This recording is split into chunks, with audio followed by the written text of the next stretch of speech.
Welcome to BWI Live. I'm Thomas Frank Carr, and I promise you, today's show came about through natural circumstances. And Ryan, welcome back from vacation. This is what I mean.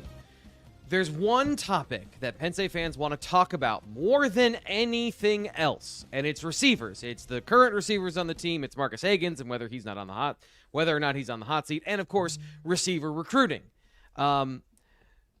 So we've talked a lot about this, but there's actually a lot of news that involves receivers this week. So that's why we're talking about it. I'm not trying to shoehorn this in. Genuinely, Ryan has a lot of information for us on that particular topic. So Ryan, welcome back from vacation. How have you been? I am trying to catch up to speed, but that means it was a good vacation, right? Moving a little slow this morning, but I cannot complain. Family had a great time, and it's football season, man. So I appreciate you guys holding it down that first week of preseason ball, and I didn't expect all those commitments to come while I was gone, so thank you all for holding it down so I could check out for a couple of days. But we already addressed the fact that whenever you go on vacation, Penn State gets receiver commits, and when I go on vacation, they get receiver misses. So I'm not allowed to go on vacation, is what we decided last week. Okay, good to know. Yeah. It's one of those fun situations we have, but we'll see what happens in the next couple of weeks in terms of recruiting. I said to Fitz, I think it was on Tuesday, we're in drama season where there's a whole lot of things going on, something that you have talked about of this second half of this 2025 class timeline is going to be a lot of things going on from a perspective of decommitments, guys making decisions after the decision they've already made. So there's a lot of smoke about that to start. And our first topic today is something that Steve Wiltfong did, I believe, last night. So can you fill us in on what's going on with Penn State football and that particular story? Yeah, wide receiver Cam Smith. No, I'm kidding. Linebacker Cam Smith. But linebacker out of St. Joe's Prep. If you guys have been following Penn State recruiting over the last year, you would know that getting a foot in the door, or really, I shouldn't say over the past year, I should say over the last couple of years, getting a foot in the door at St. Joseph's Prep has always been a popular topic. Linebacker Cam Smith, he originally from Salem, New Jersey, transferred over to St. Joseph's Prep last year. And back in February, we thought there was a very good chance that he'd end up in that class. Well, right when he's getting ready to kind of make a move, Alex Tash commits. DJ McClard was already committed at the time, and Penn State kind of tapped the brakes, not because they don't really love him, but it was so early in the class that they didn't know. And Tom Allen just had gotten there, so they were kind of still doing different evals of different players, and how many linebackers do they need this year. All types of little things kind of ended up. I don't want to say forcing Penn State to tap the brakes, but they did for a variety of reasons. So, of course, Cam Smith goes on to commit to Duke. He's been committed since February. And, now, I don't know, in the last couple of weeks, really, I would actually say till the mid-June, really kind of, when McClary decommitted is really when we should circle, which was the end of June, mid-June, somewhere in that ballpark. Penn State starts to circle back on Cam. And, he comes up July 27th for the Lash Bash, and, we were able to speak with him after that. And he really made it clear at the time, that relationship with Penn State never truly ended, but has really picked up, I think, over the last, what we'll say, 7 or so weeks. So here we are. St. Joseph's Prep is in camp. He wants to kind of figure this all out and get it over with. And, now our top guys, of course, Steve Wiltfong and Chad Simmons, believe a flip is coming soon, or potentially coming soon, we should say. So whether that's today, tomorrow, time will tell. I think we've been kind of watching for this for the last couple of days. So I would not be shocked if it comes today. But I also was trying to keep an eye out yesterday too, while driving back from the beach, trying to keep an eye on when this will come. So it's been a couple of days here of just wait and see kind of mode. But all the feedback we're getting is that he's serious about Penn State. And I think Cam Smith always really wanted to be at Penn State. If you just kind of look at his early recruitment and the visits he was taking and the consistency and way he spoke about Penn State staff, like there was a lot of things there that made sense. And of course, he ends up committing to Manny Diaz, right? The former defensive coordinator who now, of course, is at Duke. So there was a lot of ties, a lot of reasons why he always really was high on Penn State. And now here we are with our guys predicting him to make the move. So time will tell. Let's keep an eye on it here over the next 24, 48 hours. And, I think it's going to come. But like I said, I've been looking at that for the last 2 days. Yeah, and of course, if you want this information in more detail, you want some of the reporting behind the reporting that you get here, subscribe to BlueWhiteIllustrated.com. 2 months for $1 with code PSU1. That's 2 months for $1 with code PSU1 to get in on the action at BlueWhiteIllustrated.com. And I'm going to say this with as much emphasis as I can. Sign up now. Do it now with code PSU1. I can't promise that deal is going to be around forever. So if you want to try us out, by the way, that gets you into October when it comes to Penn State football, not just with the recruiting efforts, but also with all of the detailed analysis and things that we do with Penn State football, including our practice notes, which are going to be going up tonight. Penn State opens practice tonight, so we'll have all of that coming for you. And, of course, subscribe here to the Blue White Illustrated YouTube channel. Always a great time to subscribe to something that is totally free, and you get all this information from Ryan, from Fitz, from Nate, from Greg. We have a good time here on the show. So with that particular conversation about Cam Smith, the way you phrase it I find is interesting. Like the relationship never ended, but it picked back up. Was there a mending of fences that had to happen in your understanding, or how did that situation go when he commits to Manny Diaz and then they have this kind of, as you described it, kind of tapping the brakes situation?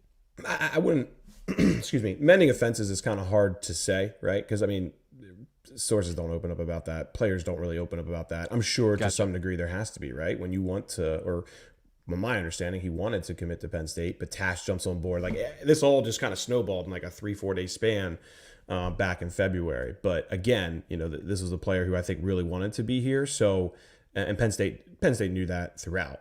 So really, when it started becoming clear McClurry's flirting with Rutgers, I think that's when things got put back into motion more. And I do think that the relationship always kind of kept going to some degree because again, I do feel like Cam Smith wants to be here. So I think that's kind of where they're at right now, and time will tell if he finally makes that move. But I do think it's certainly realistic. And Steve and Chad are the best in the business, right? They're not putting in picks if they don't feel like it's likely. Yeah. Yeah, and we'll, again, continue to monitor that at BlueWhiteIllustrated.com. Always a great place to go find information like that. And if you want information about how to, I don't want to sound too dramatic here, but change your life forever, check out Andy Ludicky at MyPerfectFranchise.net. He's a long-time supporter here of the Thursday Recruiting Show. Appreciate him and all his efforts to support the recruiting journey in general for all of these prospects. He supports a lot of recruiting shows in the On3 network.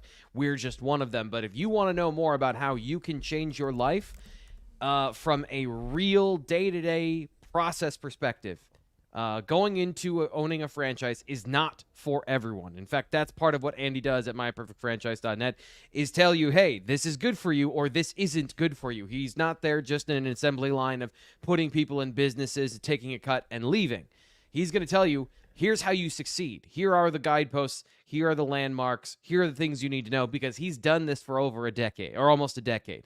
Contact him at 404-973-9901 or Andy at myperfectfranchise.net. He's got a new process where he can put you into any business, not just a franchise. So he's expanding the number of people he can help and the situations he can help.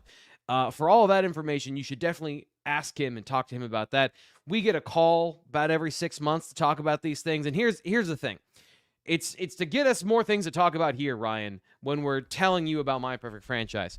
But he is like to business what I am to football. And there's a certain level of like, I just don't understand what he's talking about when we're talking about businesses. So you need to talk to him about those businesses at myperfectfranchise.net.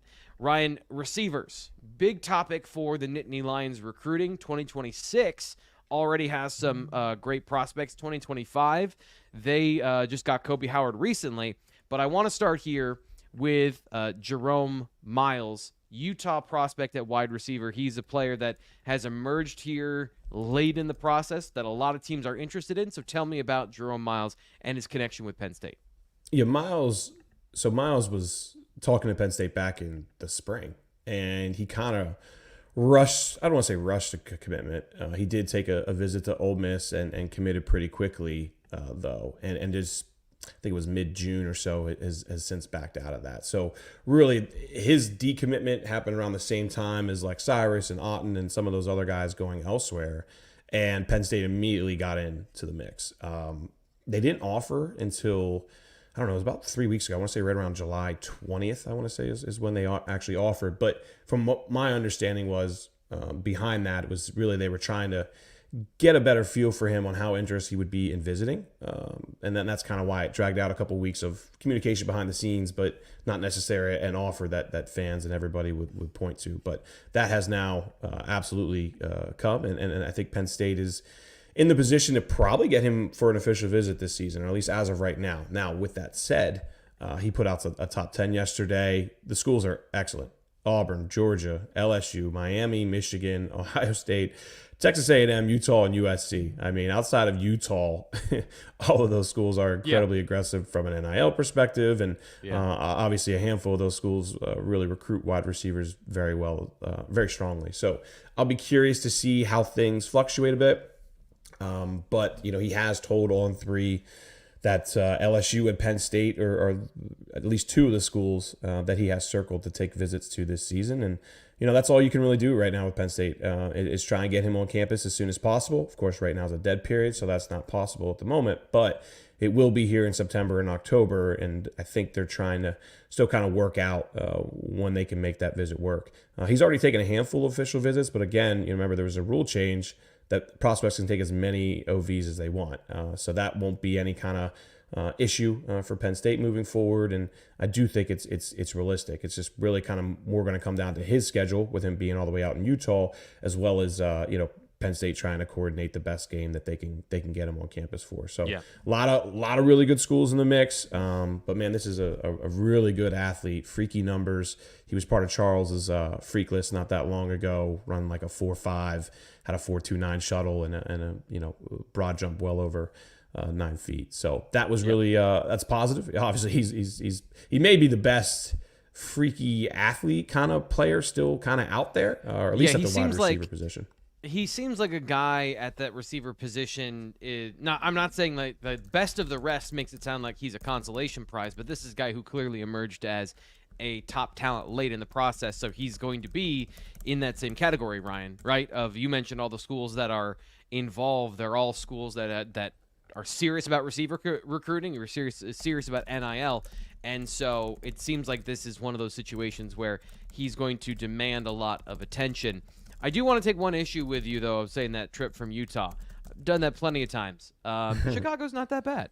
Just a quick layover in Chicago. It's like 20 minutes, 30 minutes sometimes, and then you're on. Except you're you probably not don't have to playing games do a on Friday layover. nights, though. There's a little difference. You're not playing high school games every Friday and have all those other things. And that's what I meant by that more so. Obviously, distance matters, right, when you're trying to fly a guy across the country. But it really comes down to his schedule and what works and how to get him on the campus the best week you can. And then, oh, by the way, you got these 8, 9 other schools trying to do the exact same thing and get it into their best schedule. So I'm torn here. I'll take the player's word that he's definitely going to visit, but I think a lot of other schools have since emerged that are going to make that tough. Go ahead. Yeah, I was just going to say, what's if for a Penn State fan, Hopo meter, where would you put that on, what do you think the prospects are? That's a better question. Give me. I feel like I can accurately answer that in the beginning of September, just because that's when, like right now, everybody's so focused. Like even the players, they're so focused on preseason right now. Like I don't think Jerome Myles is out there really trying really hard to lock in all these visits right now, because he's got some schools got 2-a-days. Either way, this time of the year, players are so focused on that, and then of course Penn State staff is so focused on everything they have going on. So I do feel like if we get sort of maybe a little bit towards the end of the month, there's a better, I can more accurately answer that. Again, to me, it just comes like the player says he's going to visit, but then he's also added some really quality schools since then too. And, that always shuffled things up. But Penn State's they're not going to lay down easy and just say, okay, yeah, go to Ohio State instead of us. Like they're going to work hard at it. Yeah. Rob Sherrill in the chat says Utah now player in NIL. They hired Scott Pioli to run their NIL operations. I don't know if that, I'm not saying that I just don't have any facts to say Rob. Yeah, I don't know how strong their collectives are or anything like that.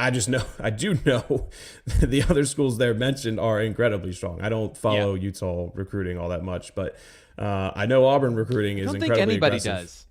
Yeah. I mean, it's like that way with a lot of the West Coast schools, honestly. Yeah. Like Oregon's got a good following, but you'd be surprised, like as big as a USC and Washington and some of those other schools are, they don't have nearly at least like the message board commitment that, you see for a lot of these big Big Ten schools, SEC schools. It's like that for a lot of the West Coast schools. My in-laws always try to talk football with me. I'm like, yeah, so how's Utah recruiting doing? And they're like, I don't know. Ask me on signing day. That's when we find out. I was like, there's a lot of Penn State fans who are like that too, though, to be fair. Yeah, but like you said, there's not really a place that they go and get a lot of this recruiting information from, which is why Ryan Snyder is so valuable.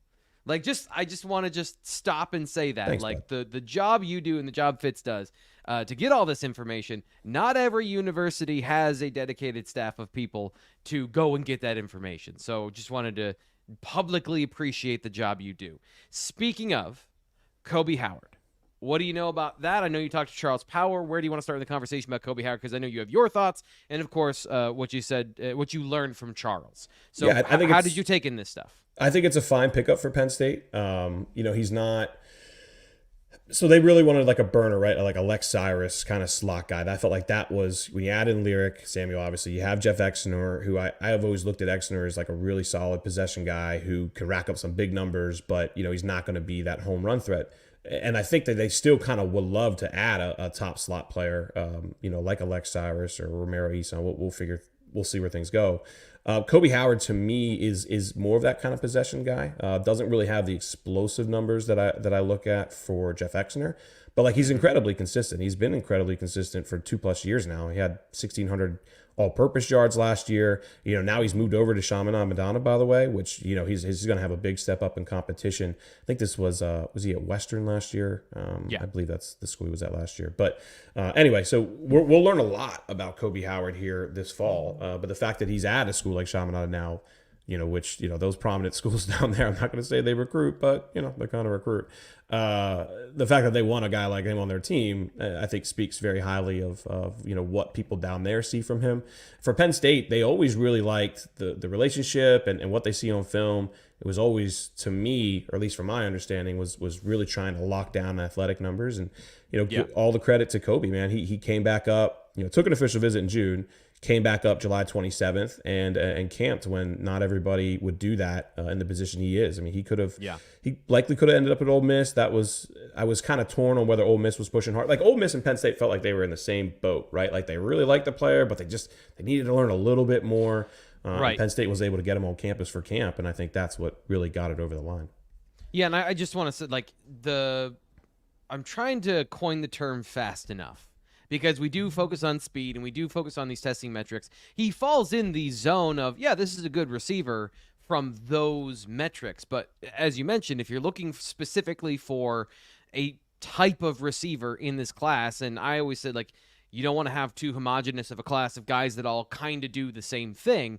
You want to have some of those dynamic qualities. Is he the most dynamic that pushes this group over the top? No. But does he lower the floor? I also think that that's not true, that he's a guy who fits into this class, but maybe doesn't have a difference-making potential from an athletic standpoint. So the framing of the conversation is always interesting, right? Where if you're not first, you're last, and that's not true. The idea that Koby Howard is a bad athlete because he's not great is not true. But I guess it's just interesting, given this class of 25, it's only in the light of what they missed on that you kind of feel that way. And that's kind of the interesting dynamic in this particular recruiting and the class as a whole, given what happened in June with that. Do you think that's a fair kind of way to paint that with Howard? Sure. I mean, we talk about what they missed on, right? Well, it feels like they missed on something really heavy because we talked about those guys so much, right? And sometimes I'll point the finger at myself and just media as an example of sometimes at certain positions, especially wide receiver, we overthink it a little bit, and I'm part of that problem. I'll raise my hand to that. Wide receiver is a position where you can rank 108th in the country, like Koby Howard does, right by 1-3 right now at the position.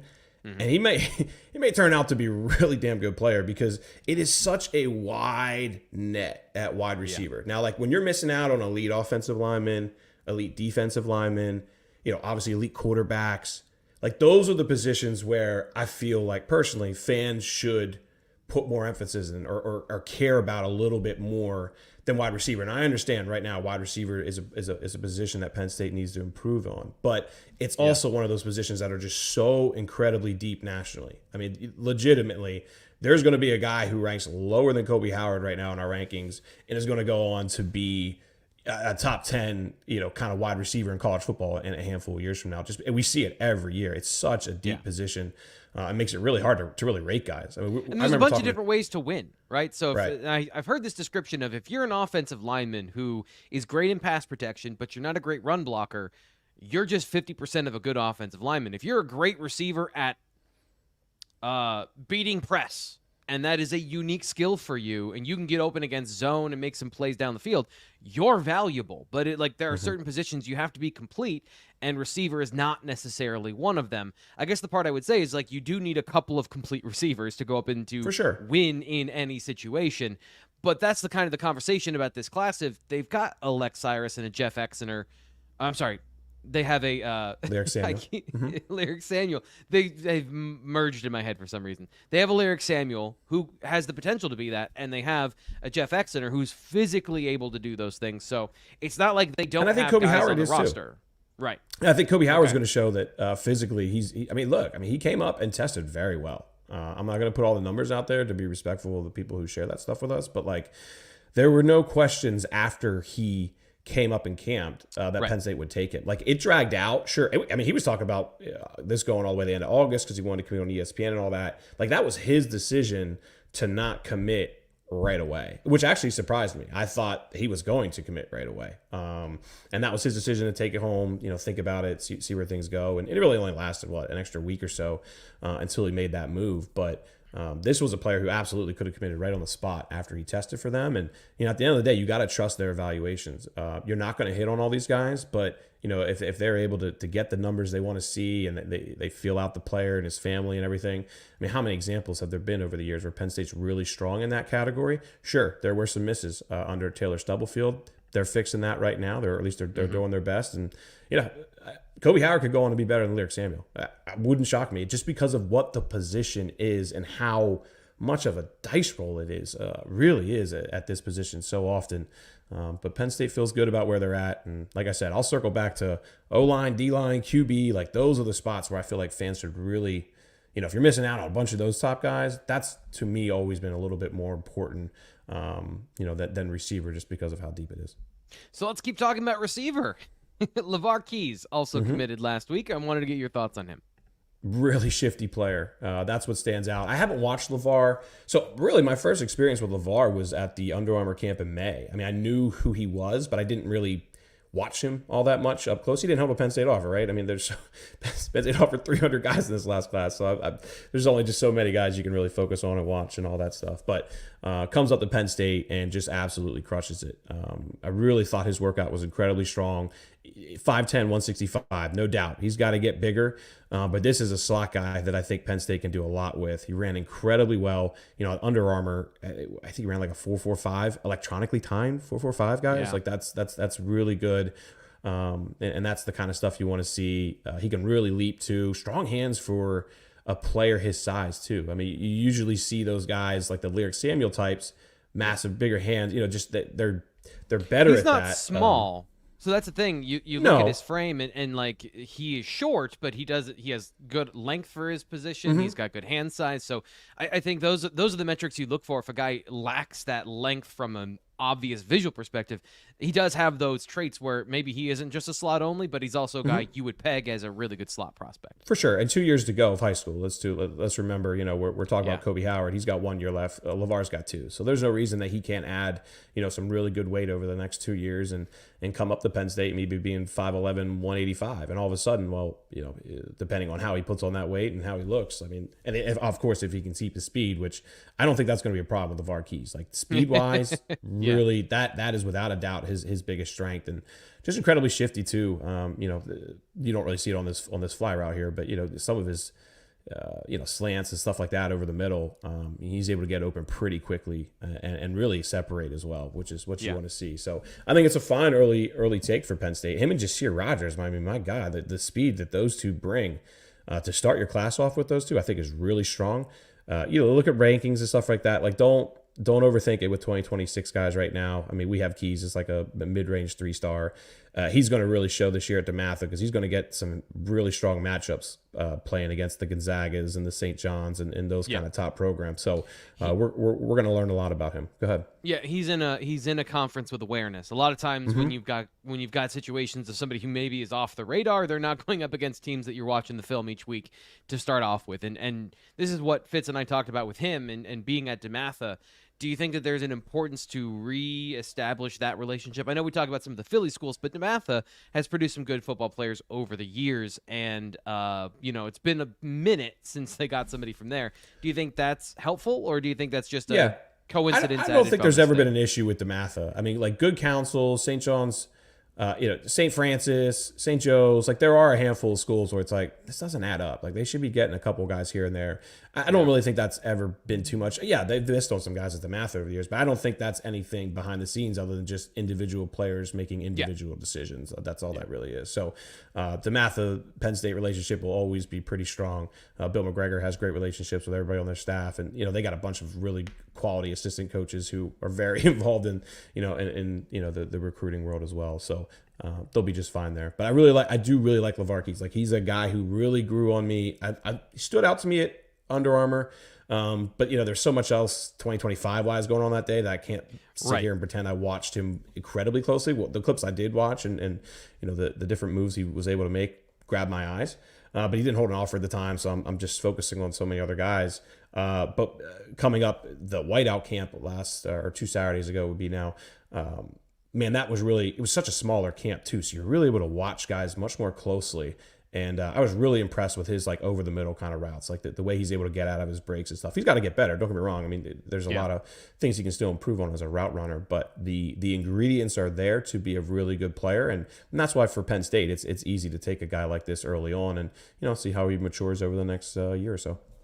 One thing you did mention, both of those guys under 5'10", at or under 5'10". So maybe the next ingredient in this class is somebody with a little more size, especially seeing as it seems Penn State has tried to trend more that way with some classically sized receivers. And let me clarify, Jerome Myles is a 6'3". He's the 2025 guy we opened up with. Yes. He is more that size, similar to Lyric Samuel. So there's certainly want to get some more guys with size, and that'll emerge with time.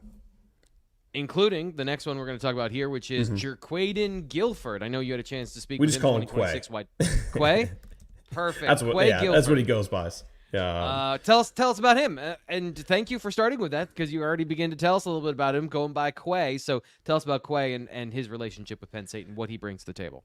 Yeah, another guy who camped really strong at that final camp on July 27th, and it was interesting. We didn't have a ton of information on him just from On3's perspective as far as interviews, and we knew a little bit about his production as a season and stuff like that, but as far as like testing wise, there wasn't a whole lot out there, except we did notice excuse me, that he picked up an offer from Ohio State after camping at Ohio State in June, right? So of course, their staff's been incredibly strong at scouting and finding top receiver targets. So that piqued my interest right away. And, then he comes up to Penn State and is able to put up some really good numbers again. I thought he was one of those guys that really kind of stood out stretching the field. And again, this is the camp setting, right? So I don't want to overthink it too much.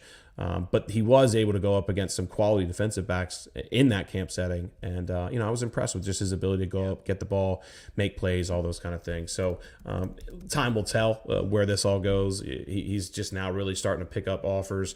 Ohio State, Miami, I think is the other one. So we'll see where things go with time. But he's just a smidge under 6'2". He's basically 6'2". 170-ish is where we have him right now. And another player with 2 more years to go, too. So he can easily add an inch and be up in that 200-plus range. And, again, if he can keep his speed, which, at Penn State, I believe he ran – it was under 4.6. I think it was mid 4.5, somewhere in that ballpark, which is what he's – since coming to this camp, we've since learned that, he's done that a couple places. He's certainly a guy that I think will continue to rise up the rankings. Right now he's another one of those guys that 0-3 has like a mid 3-star player, but again, like this wide receiver, I don't know how Charles does it with wide receiver scouting, man, because it is not easy to do with so many players spread across the country. Like if you're right now, I think, what was this talk we had about Lex Cyrus a while ago? I forget where Lex is in the position rankings now. But basically he was saying like, man, where Lex is ranking as a wide receiver is like being a top 10 player at so many other positions. So Gotcha. I just kind of, as perspective on like, how deep wide receiver is. I'm pulling up Lex's profile real quick. He is, where's he at right now? 26 as far as like the industry ranking goes. And to Charles, like he's like, dude, if you're a top 30 wide receiver, like at so many other positions, that might as well be top 10. Well, 3 times, most schools run 3 receiver sets, so your top 10 becomes a top 30. If you're in the top 30, you're among like the best starting 3 receivers for the top 30 schools in the country. I think my math works out. Top 10 schools in the country.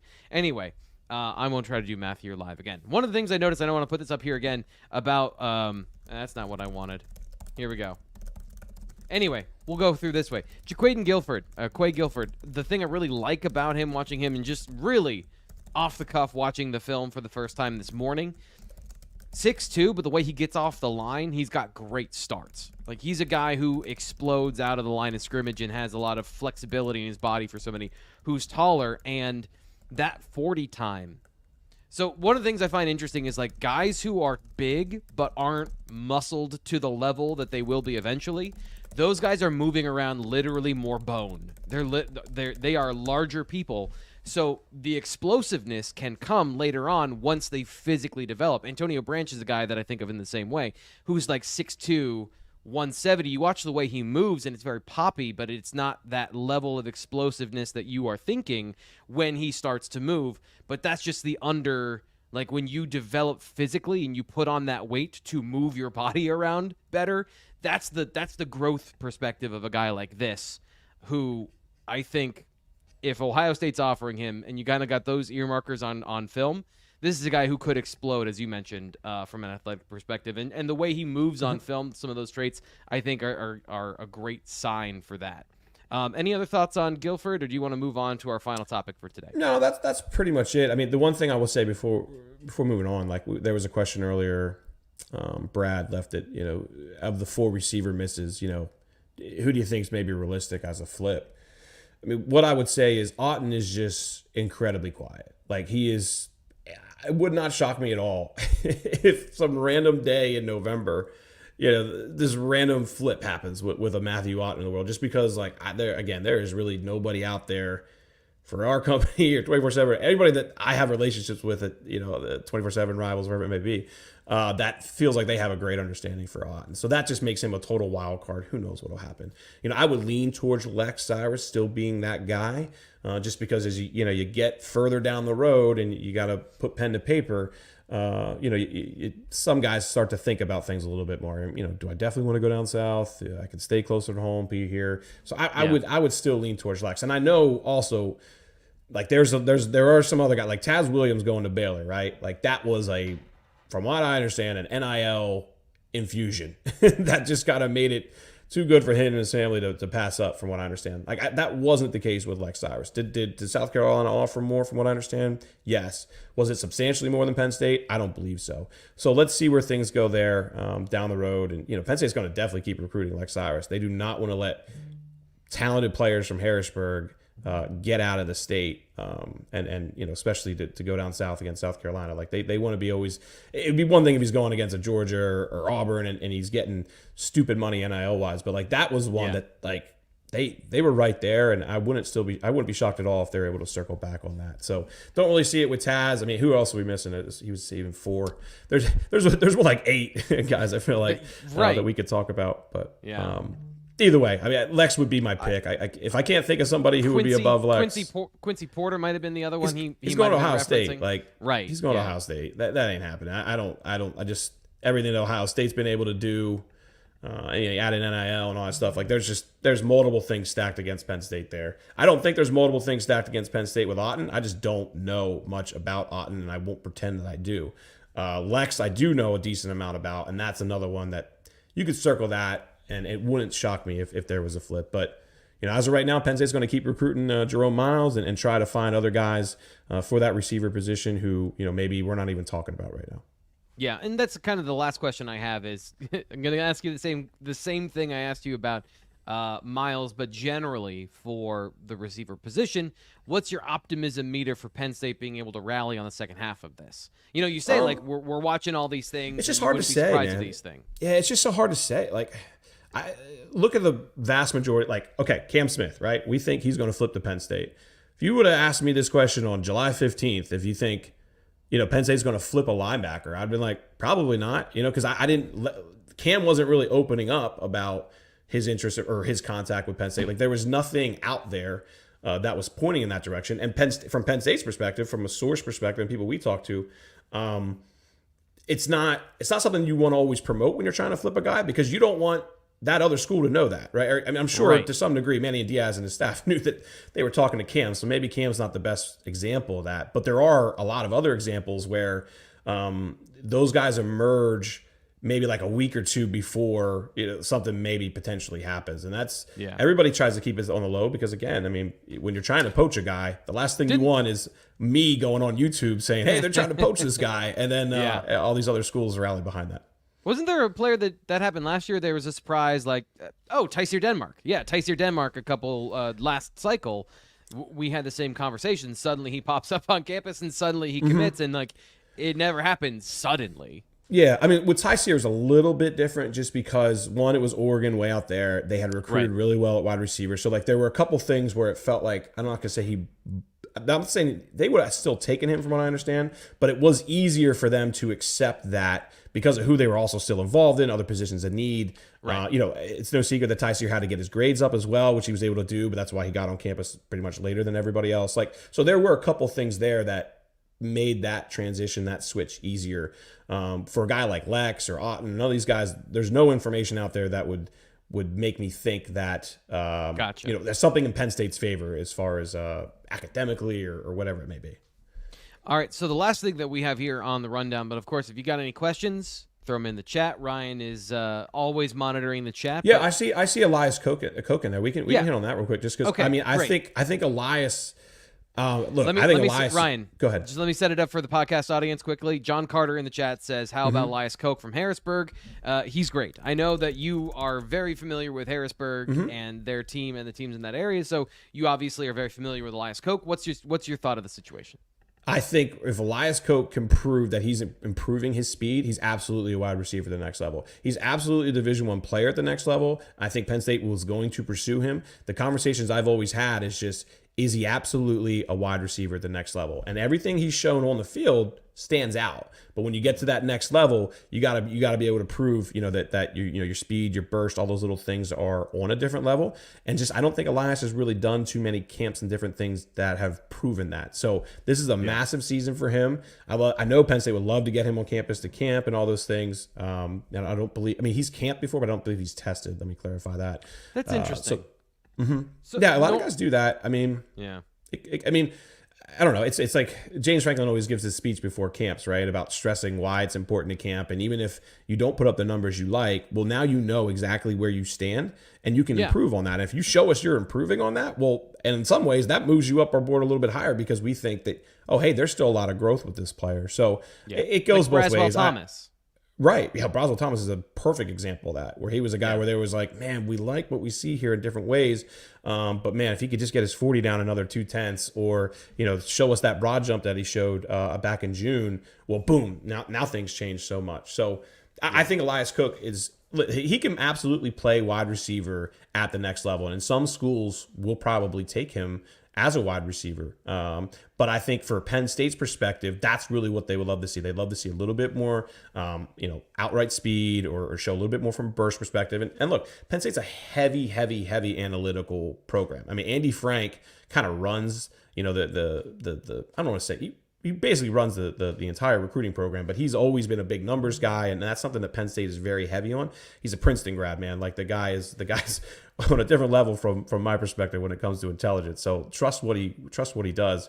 And I think that's had a big impact on, so many players like Lavar Keys, for example, being a take right away over maybe someone like Elias Koch, who I think they want to see a little bit more from. But this junior season is going to be massive for him, man. Like, it wouldn't shock me at all if in November, he's putting up these massive numbers and maybe some information rolls out there that, he is improving. And, we're talking a totally different ballgame than what we're talking right now. Yep. So we'll be watching that. Of course, Ryan's got a front seat to that, and he will be on everyone's radar with both Messiah Mickens and Kevin Brown on his team. So everyone's going to be watching. I'm trying to go out to Harrisburg next week, actually. We're at that time of the year where summer camp is over, but school hasn't started yet, right? So it's coordinating my wife's schedule with. She works from home some days, doesn't always work from home, and then trying to figure out what works for Harrisburg side. It's like the official visit conversation we were having earlier, right? So I'm trying to get out to one of their practices. There's just too many talented guys out there, and it's only 5 miles away from me. I got to get out there one of these days. Just gotta also find a way to make sure my 6-year-old.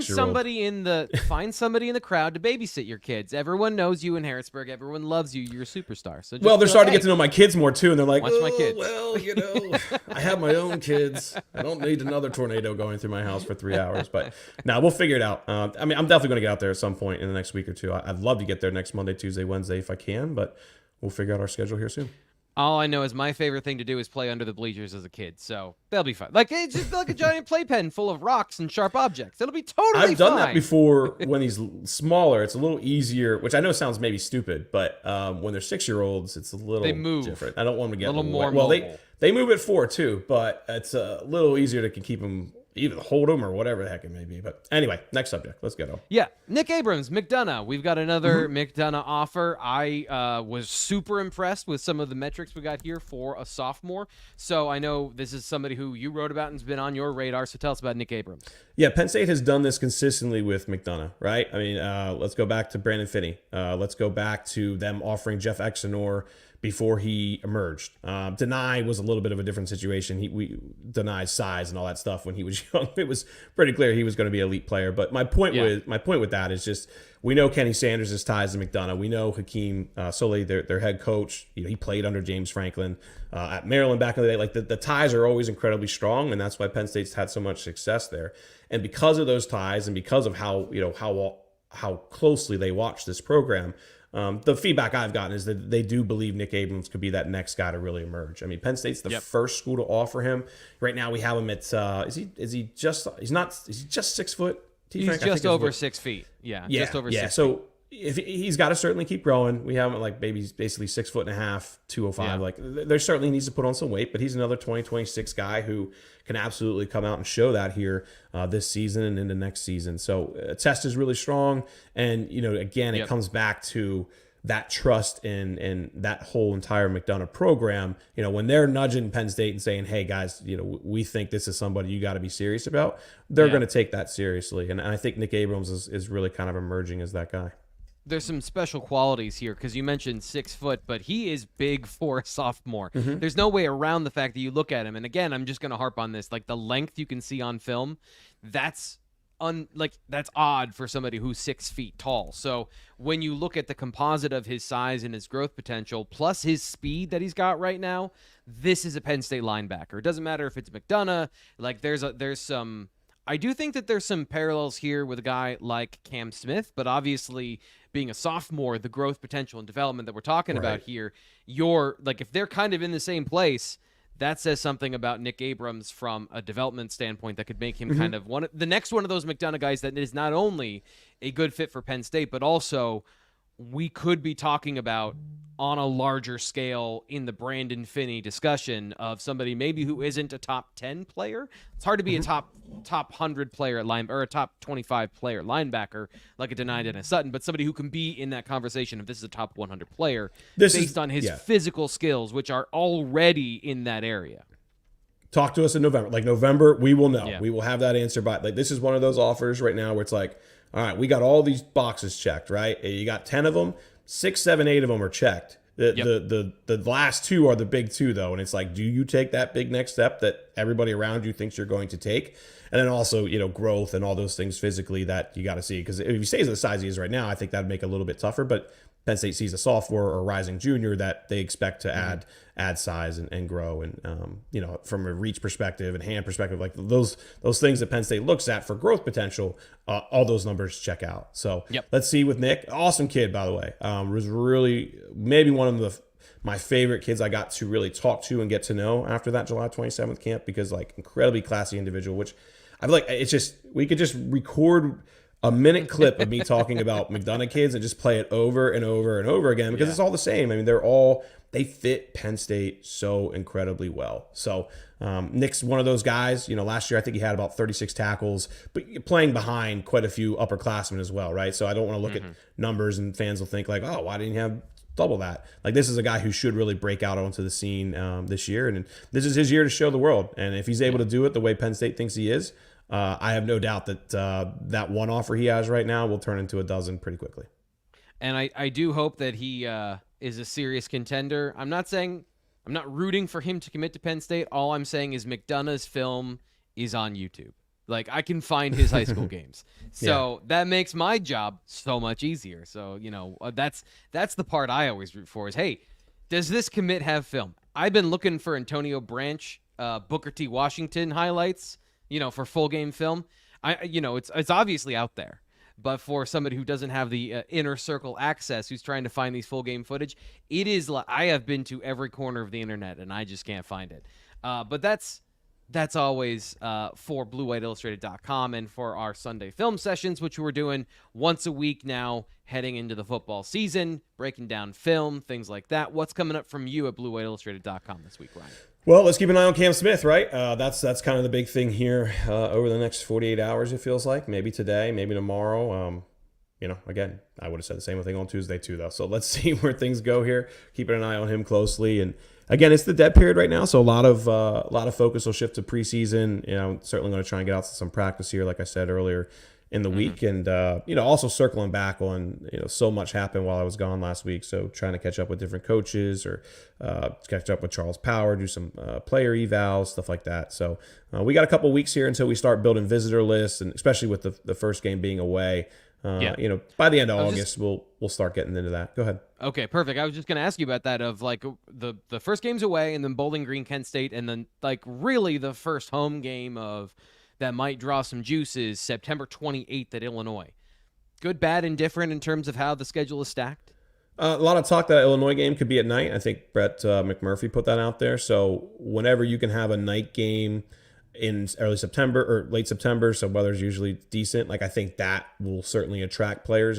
Obviously Penn State should be a good bit better than Illinois this year, but hey, Illinois has given them some challenges in years past. So I don't know. What are we? We're 40 days away from that, or 50 days away from that. So time will tell. Let's see if it actually does end up being a night game as well. But even like Bowling Green and Kent State, because of the gap that you see, with that whole August dead period and stuff, like I'm sure there will be a handful of guys up there. It's just usually those games aren't usually the 30 plus deep scholarship players that fans love to see.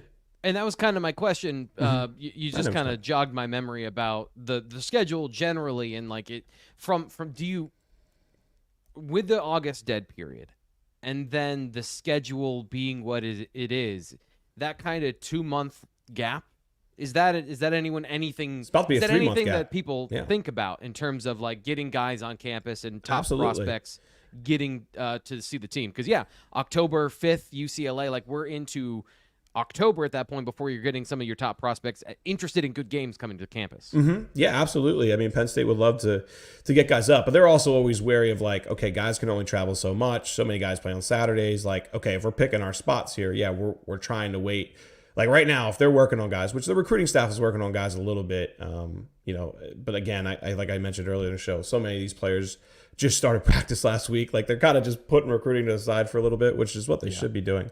They'll kind of sort that out here in the coming weeks. But they've also talked to enough top 2026, 2027 guys who, I think I had one the other day say, he's definitely going to be at the whiteout and stuff like that. So time will tell. But I could see a decent amount of 2026, 2027 talent between the two games. I'm not going to say there's going to be 10-plus scholarship guys and all that. And, we'll see where things go. But they'll certainly get their commits up for those games, stuff like that.